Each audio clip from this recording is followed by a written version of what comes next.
Welcome to the Good Morning from the Chicken Coop podcast with Kim Johnson, your creative strategist and master mindset coach. Filled with inspiration, distinctions, perspectives, and possibilities, we help you to cultivate a mindset that leads you to create the best version of yourself you could ever imagine. Join Kim every morning from one of her favorite happy places, her chicken coop, along with all her chickens. Hey everybody, good morning from the chicken coop. We are continuing our little series on stress today. And today we are going to talk about pivoting. So what do I mean when I say pivot? I mean when you find yourself in that stressful situation, which is going to happen. Let's face it, it is going to happen. There's no question about it. You have to be able to pivot if you want to be able to move yourself through it and not feel like you're just in this swill pit, if you will, of being stuck.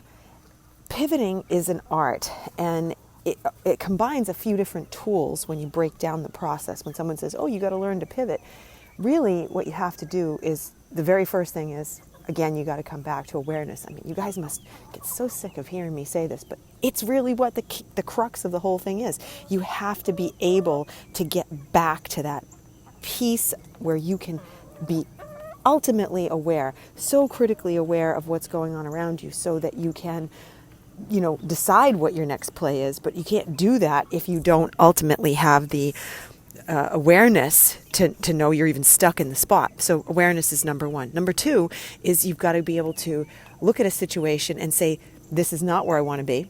And I don't like this. I'm not going to be resourceful. And I think that's, for me, that's one of my most important distinctions for myself, is that I say, I am not going to be resourceful here. If I stay in this state, if I stay in this place in my head, there is no way that I am going to be able to be resourceful in the process. I can assure you that your resourcefulness goes down immensely when you are under stress. Now, we may think that we operate great under stress. Can't tell you how many times in my career I've heard someone say to me, well, I do really well under stress. And I say, no, you don't do really well under stress. You have just learned to make things work under stress. And that is not necessarily doing really well. All that is being, adaptive. You've just said, okay, I know I can do well under this, but it's not really the best you can be. And if you stop and think about it, it's really not the best you can be. A lot of people I am not one of them. I did not grow up putting myself in stressful situations just to get through them, i.e. taking exams. A lot of people believe, oh, well, when I'm under pressure, I do really well. No, you might get the job done, but that doesn't mean you're doing it the best you can do it.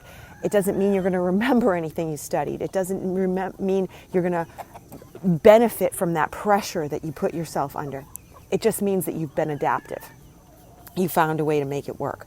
But in this case, it does not work well, and I don't suggest that you go about it and do it. Okay? So just keep that in mind.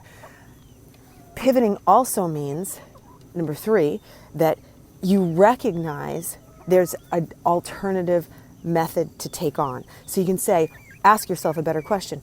What's another way I can handle this situation? What's another way I can show up? What's another way I can make something happen? And if you don't ask yourself that question, you won't find the answers, because you'll just go right back to the adaptive behaviors you created before. So it's really, really important that you ask the right questions, because when asking the right questions, you will get better, stronger, different answers. And it's really important that you do so. So have those questions right at hand. Have those questions ready for yourself so that you can make it work, so that you can get something that you're really considering a strong direction to go in available to you. Now, again, I say it with such an emphasis because when we are under stress, we don't always think clearly. So we have to think about these things ahead of time. We have to have the ideas ahead of time so that when we are technically out of stress, we come up with our ideas, and then they're available to us when we are in stress. If we try to come up with ideas in stress, they just tend to be crappy ideas, quite honestly. That's why people end up in prison. That's why people end up doing stupid things. That's why we go for, short-term solutions just to relieve some of the pain, if you will, but it doesn't work because they're not well thought out. Remember, when emotions go up, intelligence goes down, and there's just no way around that. You don't think clearly when that happens. So please take the time to have some, prepared thoughts on this. What's another way I can handle it? What's another person that I can bring in?